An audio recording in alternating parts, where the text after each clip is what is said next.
Nous en serons autant des cerises, et gai rossignol et merle moqueur seront tous en... C'est la lutte finale, nous pour nous et demain. L'internationale sera... Oh, et partisans, ouvriers et paysans, c'est l'alarme. Ce soir, l'ennemi connaîtra le prix du sang et les larmes. Allons au devant du matin, debout, rappelons, chantons au vent, debout, amis. Je suis communiste, à ce qui paraît, rien d'héroïque, oui, mais je suis communiste. Bonjour Elian, merci de nous accueillir chez toi. Et donc du coup, dans le cadre de cette vidéo sur les 100 ans du Parti communiste dans le Gard rhodanien, on avait quelques questions à te poser. Et notamment, moi je sais que tu as fait beaucoup, tu t'es intéressé à l'histoire énormément, et tu devrais être en mesure de nous parler de la genèse, de l'histoire en fait du Parti communiste dans le Gard rhodanien. Bon, disons qu'on s'inscrit dans une tradition, c'est-à-dire qu'on arrive dans un parti, il y a eu ce qu'on appellera les glorieux anciens, quoi, qui ont eu d'ailleurs une histoire souvent beaucoup plus difficile et tragique que la nôtre. À côté, on se dit qu'on est des militants, ou même si on a vécu des trucs, par rapport à ce qu'ils ont vécu eux, c'est gnognotte, quoi. Hein. Et donc c'est intéressant de voir cette histoire, d'autant qu'on se rend vite compte que la mémoire des camarades, parce que ça se renouvelle, parce qu'il y a des débarques, parce qu'il y a des décès, parce qu'il y a des déménagements, parce qu'ici ça s'est beaucoup renouvelé la population. Du coup, on a des difficultés donc, à retrouver justement les origines du parti. Voilà. Donc bon, j'ai fait quelques recherches historiques. Alors on est vite confronté avec les problèmes de sources, hein, en histoire, on travaille avec les sources. Alors les historiens, notamment Huard, le professeur Huard qui a travaillé, fait le même constat, c'est qu'on trouve peu de choses sur l'histoire du parti dans le Gard. Alors que bon, au niveau national, il y a pas mal d'infos. Alors, il y a une explication peut-être, c'est le préfet qui avait ici, pendant la guerre, à Nîmes, donc qui s'appelait Angelo Chiappe, qui était un Corse, et qui était bien sûr un préfet bien d'extrême droite. D'ailleurs, il a été fusillé par les camarades en 1945 devant les arènes, si mes souvenirs sont bons. Et donc on pense que les documents qui sont relatifs à la création du parti, avait certainement été utilisé, alors, soit par la préfecture, soit carrément donné aux Allemands, pour pouvoir pister, parce que bon, quand on est à la guerre, on est 20 ans après, quoi. Donc c'est des camarades qui sont pour la plupart encore vivants et actifs dans la résistance. Donc il y a un gros problème avec les archives. Et donc ces documents, est-ce qu'après elles ont été détruites parce que bon, ça compromettait certaines personnes, soit est-ce qu'elles ont été reversées dans des cartons qui ne sont pas les bons, etc. Du coup, il y a un déficit d'infos sur les débuts du parti.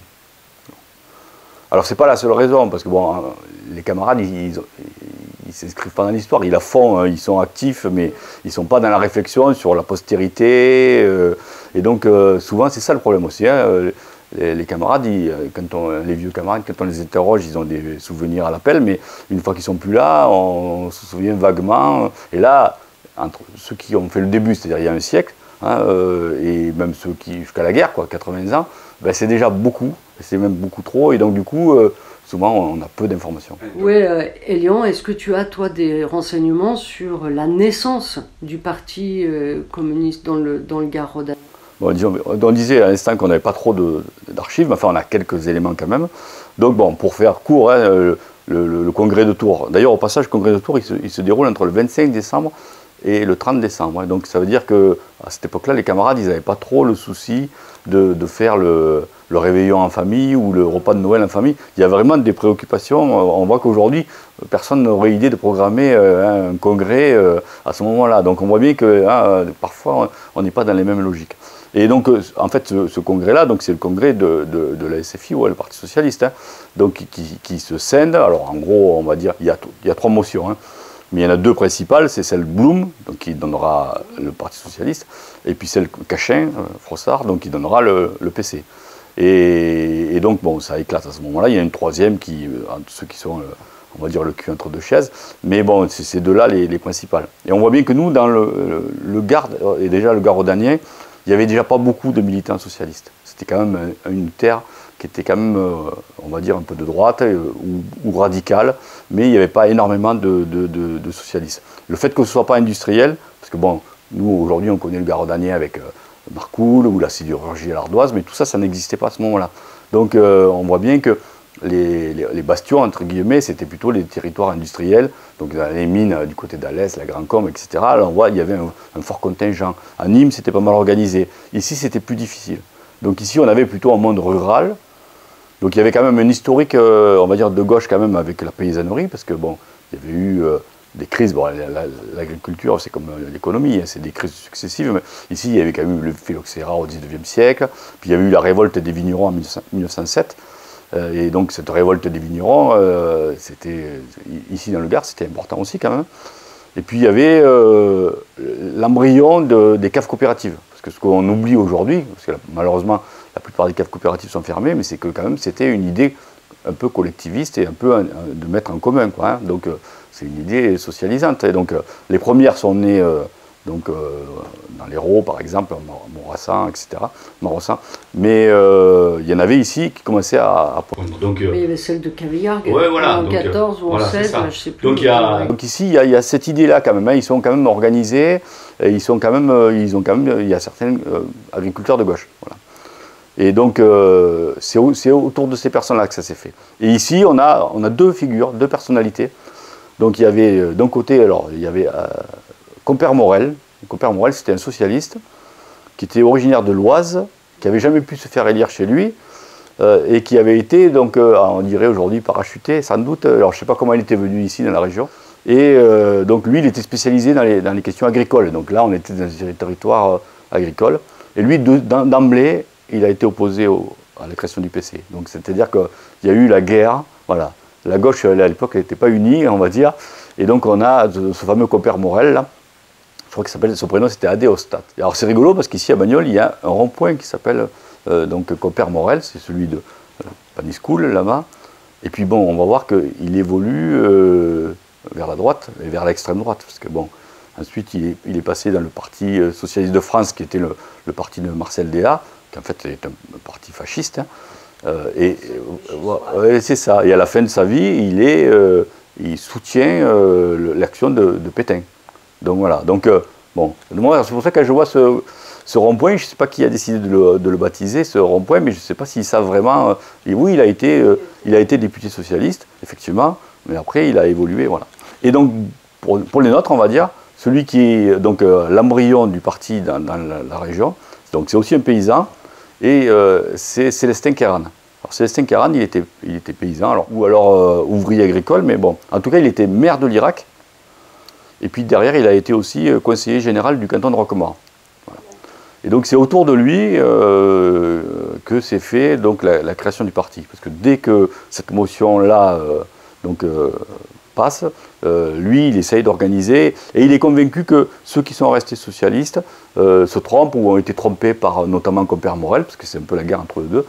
Et donc il fait la tournée des popotes pour essayer de convaincre. Voilà. Donc c'est vraiment lui le père du parti, ici, dans le coin. Donc, alors effectivement, le point, on va dire, c'est Kéran. Alors, ils vont organiser, tout de suite après le congrès de Tours, des conférences pour arriver à convaincre les gens, quoi, hein. Marcel Cachin, quand même, on sait que c'est un dirigeant national, d'ailleurs la motion s'appelait Cachin, c'est un breton lui, mais il était élu, puis il était déjà âgé, mais il avait des liens ici. On sait qu'il avait mené campagne par exemple à Alès en 1910, et puis on sait par exemple qu'il était lié d'amitié avec Albert André, le peintre, et que quand il venait dans la région, il allait chez Albert André. Donc il va venir lui aussi, dès 20-21, faire des conférences. Vaillant Couturier vient aussi. Et chez nous, alors, ils ne sont pas venus. Alors, je sais qu'il est venu faire des meetings avant le congrès de Tours. Et puis, ici, dans la région, donc, celui qui va venir faire des conférences. C'est un Vauclusien, parce que notre proximité fait que voilà, on envoie un Vauclusien qui s'appelait Alexandre Blanc, qui était un instituteur et qui était député d'Orange.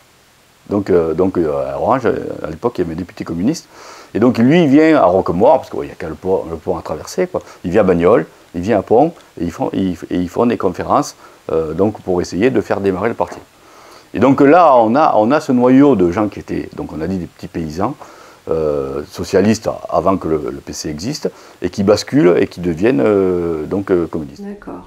Et toi, tu n'as pas de renseignements d'un certain monsieur qui s'appelle Tibre? Ça ne te dit rien? Si, bien sûr. Tib. Alors la famille Tib, c'était des militants, on va dire laïcs, socialistes avant. On voit les noms des familles, donc lui il s'appelait Danton. Voilà, donc Danton. Il avait un frère qui s'appelait Hugo, comme Victor Hugo. C'est d'ailleurs ce Hugo, il est mort à la guerre 14-18. Voilà. Donc sa sœur, elle s'appelait Marcel, mais son second prénom c'était Rosa, comme Rosa Luxembourg. Voilà. Le fils il s'appelait Karl. Bon, bref. Voilà, là c'était marqué, voilà. Donc là, effectivement, autour de Tresque, là, donc il y a un noyau qui se crée autour de la famille Tib. Donc, Danton qui a animé, donc qui après viendra aussi donner un Bagnoles, on y viendra tout à l'heure. Et puis, alors cette fameuse sœur de Danton, elle se marie avec un dénommé Jules Coste, qui était de Caviergues. Alors là aussi, c'est un solide militant. Et puis, un engagement, il n'a pas fait que se marier et prendre sa carte pour faire plaisir au beau-frère. On voit que c'était un convaincu. Parce que bon, il a fait les brigades internationales, alors qu'il avait, à ce moment-là, en 36, parce que là, il s'est passé 15 ans, il a déjà 47 ans. Quand. Donc, je veux dire, c'est pas un exalté adolescent qui part se promener, quoi. Il est adulte, puis il est adulte, il est marié, il a des enfants. Je sais qu'à un moment donné même, il y avait donc à son retour, et rapidement, la guerre éclate et il rentre en résistance. Et donc à un moment donné, je sais qu'il y a un conseil de famille, dans la famille donc Coste-Tib, parce que sa femme était un peu malade, et donc il se dit, si moi on m'arrête, qui va s'occuper des enfants, quoi. Donc on voit bien que, quand tout à l'heure je disais, ils ont un destin beaucoup plus compliqué que le nôtre, et puis c'est une question de vie de mort, quoi. Donc il se pose la question, voilà, si je suis arrêté, si je meurs, et ma femme étant malade. Voilà. Et donc il y a eu un conseil de famille, en gros on l'a rassuré en disant, s'il t'arrive quelque chose, on prendra la suite, etc.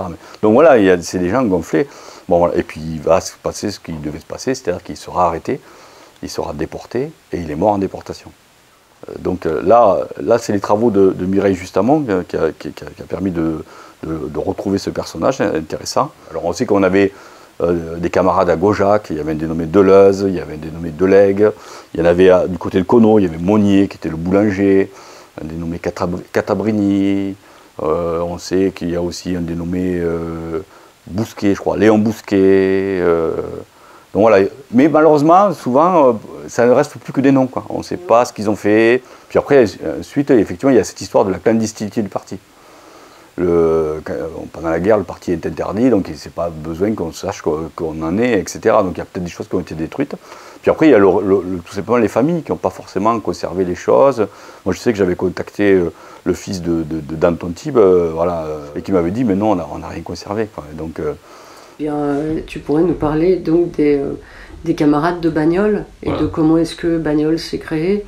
Voilà, donc on disait qu'il y a eu les conférences là, pour créer donc, le parti à Bagnoles, et donc comme ça s'est fait, alors c'est vrai que Danton Tib il a aidé, hein, parce qu'on sait que par exemple Jules Coste, il a travaillé, je crois, autour d'une entreprise qui vendait de l'engrais, etc. à Bagnoles, donc bon. Et donc là aussi on a plusieurs familles, donc notamment donc la famille Sautel, André Sautel. Donc là, c'était des... Alors, comme on disait, Bagnoles, c'était un village, hein, il n'y avait pas Marcoule, donc c'était la spécialité, c'était le haricot, voilà, et donc c'était des agriculteurs.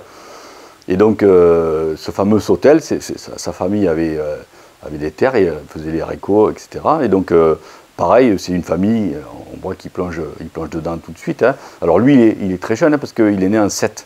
Donc en 20, il n'a que 13 ans. Mais bon, 13 ans, pour lui, ça signifie fin de l'école et début du travail, quoi, hein, voilà.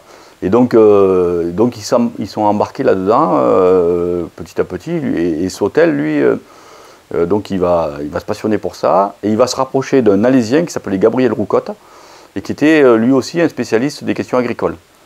et donc du parti, hein. Et donc ils vont repérer Sautel, et ils pensent en faire un cadre du parti. Et c'est comme ça qu'ils vont l'envoyer à l'ELI, qui était l'école léniniste internationale, et il va à Moscou. Donc c'est un petit Bagnolet qui part à Moscou. Voilà. On avait aussi, par la famille, on avait eu aussi quelques courriers, parce que bon, il écrivait à sa famille, en expliquant voilà, qu'il avait vu Lénine, etc. etc. Voilà. Les archives, elles sont encore là. Oui, là, ça la existe. famille les avait, ouais. Les avait conservées. Donc on les avait conservés. Donc ce garçon, on pense qu'il était promis à jouer un rôle important dans le parti, au moins un cadre régional, quoi. Et là arrive la guerre, et donc on l'envoie du côté du Mans, hein, dans la Sarthe. Et donc sous une couverture, il travaillait dans une usine, mais en fait, en gros, il faisait de la résistance, quoi. Et là, pareil, il va être arrêté, il va être torturé, et il est mort sous la torture. Et donc la famille a cherché longtemps, parce qu'on ne savait pas où était le cadavre, donc ils voulaient avoir récupéré le corps. Bon, finalement, on l'a trouvé, je crois, dans les années 50, et il a été rapatrié. Il y a eu je crois, en 51, si je le fais de mémoire, mais je crois qu'en 51, il y a eu une cérémonie à Bagnoles pour le retour du corps d'André Sautel. Mais au départ, voilà, c'était une famille joyeuse, c'était des musiciens, en plus d'être agriculteurs, ils faisaient les petits bals dans la région. Il y a une lettre envoyée à sa famille, parce que quand il est du côté, voilà, je crois que c'est au côté du Mans, il veut se marier. Il a rencontré une camarade, je crois qu'il a 18 ans, parce qu'à l'époque, se mariait jeune. Et donc, il demande à être émancipé, ou en tout cas, il demande les papiers administratifs, donc qu'il lui envoie. Et donc, cette fille, elle a fini comme lui, elle a été déportée. Et donc, alors, je crois qu'elle avait, alors, il me semble me souvenir qu'elle a été avec Casanova, en camp de concentration. Voilà. Et donc, on a connu son histoire, voilà, et c'est une fille qui est morte, voilà, elle devait se marier, elle avait 18 ans, elle a dû mourir à une vingtaine d'années, quoi, voilà, ou peut-être moins, quoi. Donc voilà, donc c'est voilà, une histoire tragique donc de cette famille Sautel. Et donc il y a une rue qui porte le nom de Sautel, qui est à côté de la Poste à Bagnoles. En fait, il y a la Poste, et les deux rues qui encadrent la Poste sont deux rues de militants communistes. Donc, alors, parce qu'ici, longtemps, la résistance, longtemps, on a voulu l'incarner qu'autour de Vigan-Braquet, hein, le commando Vigan-Braquet. Alors, lui, moi, j'ai rien contre le commando Vigan-Braquet, qui est une réalité d'ailleurs, mais en fait, c'est une réalité, mais qui laisse penser par contre que c'est l'armée qui a libéré la France, quoi, hein. En gros, bon, on réécrit un peu l'histoire, hein, parfois quand on raconte. Alors, c'est vrai qu'ils étaient nombreux de Bagnoles à être partis dans le commando Vigan-Braquet.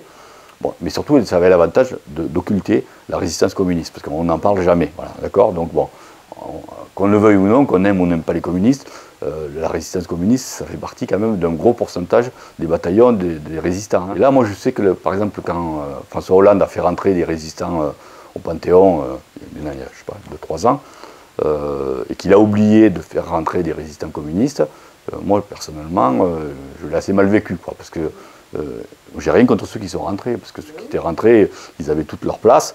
Mais bon, si on veut faire rentrer la résistance, il faut la faire rentrer dans toutes ces exceptions. Et donc, hein, les communistes, ils ont une part importante. Voilà. Donc voilà pour la famille Sautel. Et donc la rue en face, c'est la rue Louis Thomas. Donc Thomas, c'était un autre Bagnolais. Donc les premiers noms qu'on voit apparaître sur la cellule de Bagnoles, ou section, parce qu'on ne sait pas si c'était vraiment une cellule ou une section. Donc c'était donc la famille Sautel. Il y avait un dénommé Villard, sur lequel j'ai rien trouvé. Pour moi, c'est qu'un nom. Et puis la famille Thomas. La famille Thomas, ils ont un restaurant qui était en bas de la rue aujourd'hui, qui est la rue, je ne sais plus, c'est la route de Nîmes, là en bas. Maintenant, c'est une armurerie, vers le Bourgneuf, là-bas. Et c'était un restaurant. Et donc, bon, et le fils, qui s'appelait Louis, donc lui, pareil, il est rentré dans la résistance. Alors, sans doute qu'il avait fait comme métier imprimeur, typographe. Alors ça, dans la résistance, ça vaut de l'or, hein, voilà, donc c'était précieux. Donc, en tout cas, on sait qu'il savait faire marcher les machines, et donc il y avait un petit réseau, là, donc, autour de Bagnoles, et notamment, alors, il y avait un réfugié espagnol qui s'appelait Joseph Alabar, Pascual Alabar, qui était un Catalan espagnol, qui faisait partie de ceux qui avaient perdu en Espagne, et qui avait atterri ici, qui avait été embauché au château de Moncourt à Sabran comme ouvrier agricole, Et donc, alors lui, son parcours il est intéressant aussi parce qu'il était à la CNT, donc c'était un anard en fait. Hein. Et puis il est tombé ici chez les Cocos, quoi. Et donc on dit qu'en général les anarchistes et les communistes ne s'entendent pas, notamment autour de la guerre d'Espagne. Là, ils se sont très bien entendus puisqu'en gros, ne trouvant pas d'anard ici, il s'est fondu dans le Parti communiste. Et donc voilà, donc il y avait lui. Il y avait un dénommé Damien Ruiz, qui était un Français, mais qui était ses parents, notamment son père, était espagnol. Et puis eux aussi, ils vont se faire attraper. Il y a eu, on va dire, il y a eu un mouchard, quoi, sur un des faits de résistance qu'ils ont fait, et ils ont été vendus, quoi. Et donc ils ont été arrêtés. Et donc Thomas donc, a été déporté. Il est mort en déportation. Alabar a été déporté, il est mort en déportation. Et il n'y a que Ruiz qui a été déporté et qui est revenu vivant. Mon père le connaissait. Mais après, c'est comme toujours, hein, ces gens-là, ils ont vécu des histoires terribles, quoi. Et donc, tu reviens de déportation, tu ne reviens pas voilà, indemne. Hein. Il ne fallait pas trop l'énerver, il faisait un peu le coup de poing, voilà, un tempérament, quoi. Mais bon, quand tu connais son histoire, tu l'excuses, il n'y a pas de problème, là. Voilà. Donc, et alors, il y a quelques années, avec un de ses fils, on avait voulu, parce qu'il avait encore, son épouse était toujours vivante, et elle aurait aimé que la municipalité honore donc sa mémoire, parce que bon, lui, il n'est pas mort en déportation, mais il était revenu, il avait été résistant, et donc on avait proposé, avec la cellule de Bagnoles, que la municipalité fasse quelque chose, quoi. Ils ont toujours fait la sourde oreille, quoi, les anciens combattants aussi. C'est un peu regrettable, totalement. Cette grand-mère, elle est décédée. Moi, je trouve que c'est voilà, dégueulasse, dans le sens où ça coûte rien. Hein. Elle avait même proposé, elle avait dit, si on inaugure une rue, c'est moi-même qui payerai l'apéritif, je ne veux pas que la mairie paye. Voilà. Voilà, moi, j'ai trouvé ça voilà, dégueulasse, quoi, de ne pas se souvenir. Voilà, il n'y avait pas de doute, quoi, on avait son dossier, on savait que c'était un résistant, il n'y avait pas d'ambiguïté. Et donc, bon, je pense que la mairie se serait honorée, ça ne coûtait pas grand-chose. Bon, mais vraiment, là, on voit bien qu'il y a un problème idéologique. Hein. Souvent, les communistes, il ne faut pas qu'ils existent, il faut qu'on nous mette de côté. Bon, voilà. Moi, je pense que voilà, à l'occasion de... Bon, maintenant que je suis secrétaire de la section de Bagnols-sur-Cèze et, voilà, et du Garaudagnen, il me semble important qu'on ait un petit rappel et qu'on se souvienne un peu d'eux. Alors, certains ont des descendants, certains peut-être ont connu les familles. Est-ce que tu as, toi, dans tes recherches, eu des renseignements sur des faits d'armes ou des actions militantes, mais un petit peu musclées, qui auraient eu lieu pendant la guerre, justement? Non, il y a plusieurs... bon, ici, c'est quand même pas l'endroit le plus... Il n'y a pas de maquis, par exemple. Enfin, il n'y a pas un maquis plus organisé. Si on va plus au nord, le maquis du Bouquet, du Mont Bouquet, dans l'Ardèche, il y a des lieux, etc. Donc ici, il faisait un peu le lien, on va dire, avec là-haut. Il avait peut-être aidé au ravitaillement. Et puis, ce qu'ils ont fait, surtout, c'était essayer de, on va dire, de poser des problèmes de logistique et de liaison avec les Allemands. Donc, alors c'était des dégradations de voies ferrées, des destructions de poteaux pour les télégrammes, les téléphones, etc. Donc, voilà. Donc, il y a plusieurs, voilà, je sais qu'il y a notamment, par exemple, du côté de Vénéjean, à un moment donné, ils vont faire un sabotage, voilà, ils vont faire sauter un truc. Voilà, c'était surtout ça qu'ils ont fait. Après, il y avait cette histoire avec Thomas l'imprimeur, donc voilà, donc il y a aussi, ils ont essayé notamment d'imprimer, donc il a fallu aller voler chez des imprimeurs, donc ils appelaient ça le coup de l'imprimerie, voilà, c'était de s'introduire dans une imprimerie, voler des choses, et puis ils ont aidé aussi à mettre à l'abri des familles juives, hein, voilà. On a par exemple ici un personnage qui est quand même un personnage, aujourd'hui c'est un inconnu, hein, mais bon, si on était dans un pays où on honore réellement les vrais héros, c'est un personnage qui est très important, c'est Pierre Rouquès. Pierre Rouquès, c'est un médecin donc, du parti, qui était de la région parisienne, et lui, il était avec une femme qui était considérée comme juive. Cacher des hommes, et peut-être cacher aussi des objets, voilà, des choses qui étaient des... C'est ça, parce que je sais, par exemple, sur Coste, ils ont passé des familles, abrité des familles juives, une fois aussi, alors le Coste au départ, donc il était à Cavillargues, puis après quand il s'était marié il était à Tresques, il avait un alambic. Et cet alambic donc, servait aussi de planque pour les tracts, etc. Et voilà, et donc une fois ils avaient plus ou moins, est-ce qu'on venait les dénoncer ou quoi, ils avaient ces tracts mais qui étaient mouillés, et on ne pouvait pas les brûler parce qu'ils étaient mouillés. Donc ils avaient été obligés de les enterrer dans des valises. Enfin, bon, bref, des histoires voilà, qui font peur. C'est pour ça que bon, j'insiste sur le fait que voilà, ils ont eu des histoires, certaines tragiques. En tout cas, ils ont tous eu des vies difficiles. Voilà, le parti, il n'est pas né de rien, quoi. La guerre 14, elle avait fait des dégâts terribles. Il y avait une pauvreté, et il y avait voilà, cette troisième internationale. Elle offrait des espoirs, quoi. Donc, ce qui a bloqué au niveau du Parti socialiste, c'est ça, c'est la troisième internationale. Et puis, on dit que les communistes, ils sont ni de gauche ni de droite, qui regardent à l'Est. Bon, moi, je pense qu'ils sont de gauche, il n'y a pas de souci là-dessus. Qu'ils aient regardé à l'Est à un moment donné, sans doute. En tout cas, 17, la révolution russe, elle offrait des espoirs, elle donnait une perspective. Donc on ne peut pas leur reprocher. Je veux dire, moi je fais partie d'une génération où on regardait plutôt peut-être à l'Est, mais que à cette génération-là, ils aient eu des espoirs sur une révolution, on ne peut pas leur reprocher. C'est des gens qui avaient des convictions et puis qui avaient vraiment un idéal, quoi. Et donc à ce moment-là, on ne peut pas donc, ne pas y croire, quoi.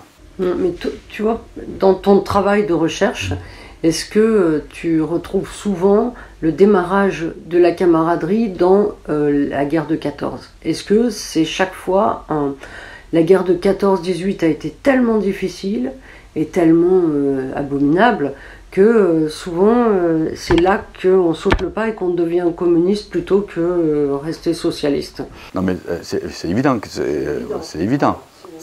Enfin, là, si on regarde chronologiquement, ça se passe en 20, mais on voit bien qu'en même temps, il y a la révolution en 17 en Russie, il y aura les événements en Allemagne, les spartakistes, Rosa Luxembourg, etc., donc autour de 19-20, bon, bref.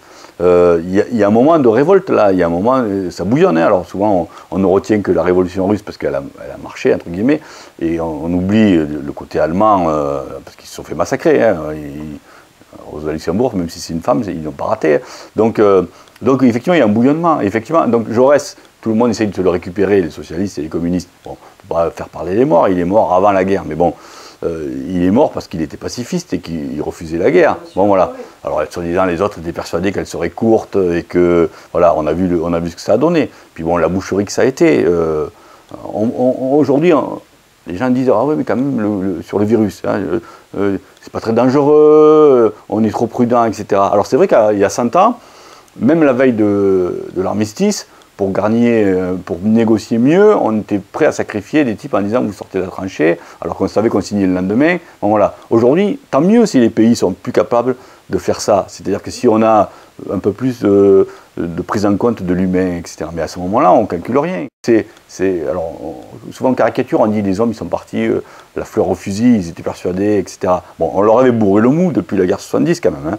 Depuis la guerre 70, on leur disait, bon, ils ont perdu la guerre, vos pères, vos grands-pères, donc il faut la récupérer, l'Alsace-Lorraine, etc. Bon, à l'école, on leur a bourré le mou, hein, je veux dire, les histoires noires, moi qui suis enseignant, bon, voilà, on leur a bourré le mou. Donc, alors, ils ne sont peut-être pas partis la fleur au fusil, mais un petit peu, parce que bon, ils avaient l'idée ils avaient une idée patriotique, et la réalité après, c'est que ça a été l'horreur, quoi. Je veux dire, la guerre 14, c'est la première fois qu'on faisait une guerre comme ça, moderne entre guillemets, c'est-à-dire que l'armement n'avait jamais été aussi performant, et on se bat encore à l'ancienne. Bon, bref, c'était la chair à canon, là, c'est le cas de le dire, hein. Donc c'est normal que les hommes aient été transformés et qu'ils aient des convictions fortes pour certains, quoi, hein. Donc on parlait tout à l'heure du Panthéon et de Hollande, mais on pourrait parler du Panthéon et Macron avec son histoire de faire rentrer Genevois. Donc moi j'ai rien contre Genevois, mais voilà, celui qui était reconnu par les anciens combattants de 14, c'était Barbus. Voilà. Mais Barbus, on sait où il était chez nous, hein, voilà. Bon, on parle des années 30-40, parce que maintenant, quand on parle d'anciens combattants, on voit toujours des vieux, mais à ce moment-là, c'est pas des vieux, hein, voilà, c'est des jeunes qui sortent de la guerre, quoi. Et donc ceux-là, bon, ils reconnaissaient Barbus. Donc c'est normal qu'il y ait eu, il y avait déjà un bouillonnement. Tout à l'heure on parlait des révoltes agricoles, en 1907. Tous ces gens-là, ils vivaient chichement quand même. Il n'y avait pas vraiment de... Voilà, aujourd'hui, ils te disent pour être communiste, il faut crever de faim, quoi, hein, voilà. On ne crève pas trop de faim, quoi. Même si avec ce qui se prépare, ça sera sûrement dur. Mais voilà, et donc ces gens-là, bon, ils étaient dans le partage, ils étaient dans le... ils avaient vraiment un idéal, quoi. Donc, et la guerre, forcément, ça les a transformés. ils ont perdu des membres de leur famille. Ceux qui ont passé, bon, ça a été l'horreur, quoi. Hein, ils n'ont pas trop parlé de ça, mais ceux qui ont vécu Chemin des Dames, qui ont vécu Verdun ou la Marne, ou peu importe laquelle de bataille, bon, c'était l'horreur, quand même. Voilà.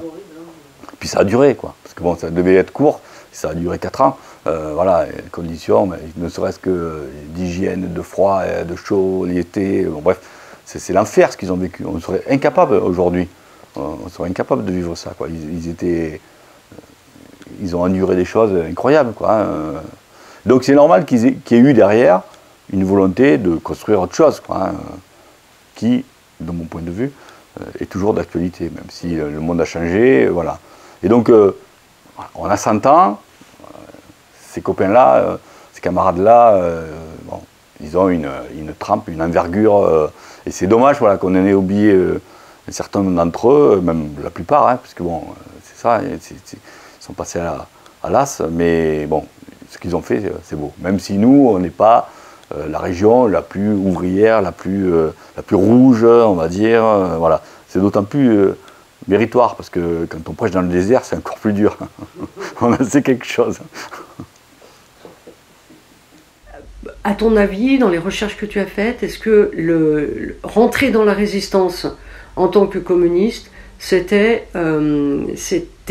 dû et en souvenir de la guerre de 14-18, de ce qu'il y avait, du plus jamais ça qu'on avait envie de transmettre et de faire durer et de se dire non, on veut pas la guerre et on va essayer et on veut pas non plus se faire marcher dessus. Est-ce qu'à ton avis c'est... Je crois pas. Je crois qu'il y a une part de patriotisme qu'on comprend mal aujourd'hui parce qu'on est, nous, on est internationalistes et on est plus, voilà, moins enfermés dans nos frontières. Donc, mais qui explique à la fois la résistance communiste et les autres résistances, parce qu'après il peut y avoir des gens maurassiens, etc., qui sont passés en gros du fascisme à la résistance. Et il y en a, ça existe, hein, parce que, comme dit le proverbe, hein, le poème d'Aragon, hein, ceux qui croyaient et ceux qui ne croyaient pas. Mais sur les communistes, à mon avis, il y a deux aspects. Il y a un petit peu cet aspect patriotique, et puis il y a ce fait de construire un monde meilleur, quoi, autre chose, et qui, pour eux, ça ne passe pas par les Allemands, et ça ne passe pas par le nazisme, ça c'est sûr. Et voilà, et donc il y a une continuité, quoi. Et ceux qui ont fait, on parlait tout à l'heure de Coste qui a fait les Brigades internationales, c'est la continuité, quoi. Hein. Ils avaient compris, avant tout le monde, qu'en laissant faire Hitler et Mussolini et Franco, voilà, on irait quand même, hein, c'est ce qu'on dit toujours du renoncement de Blum sur l'Espagne, hein, et puis Daladier qui va signer tous les accords avec Hitler, etc. Donc pour eux, voilà, ces camarades, quand ils vont aux Brigades internationales, ils ne défendent pas leur pays, on est bien d'accord. Coste, il est de Cavillargues, il se marie à Tresque, il n'a aucun lien avec l'Espagne.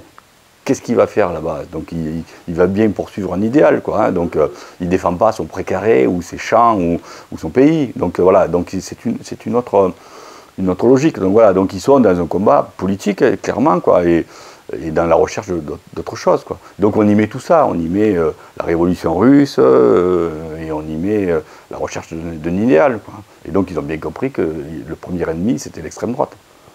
C'est toujours notre premier ennemi, il ne faut pas l'oublier. Hein, voilà. La droite aussi, on est d'accord. Mais voilà, l'extrême droite, même si elle veut laver plus blanc et qu'elle essaye de faire croire que c'est plus ça, on sait ce que c'est, quoi. Et donc dans un temps où il y a des difficultés aujourd'hui, il ne faut pas se tromper de combat, il ne faut pas se tromper de camp, quoi. Là, je trouve ça génial parce que du coup, heureusement j'ai vu.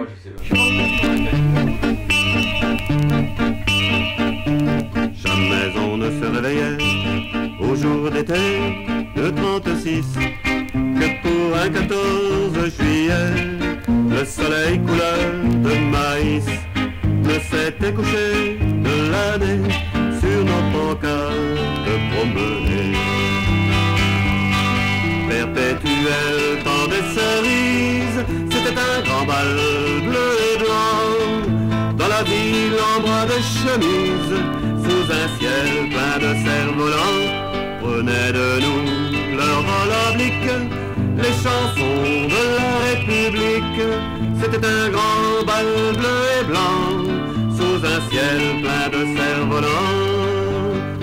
Bo-di-da-di-da-da-da, yabba-dabba-dabba, yabba-dabba-dabba-dabba-da-da-da, yabba-dabba-dabba-da, yabba-da-da-da, oh-da-da, yabba-da-da-da, yabba-dabba-dabba-dum, yabba-da-da-da, yabba-da-da, yabba-da-da, bo-di-da-di-da-da-da,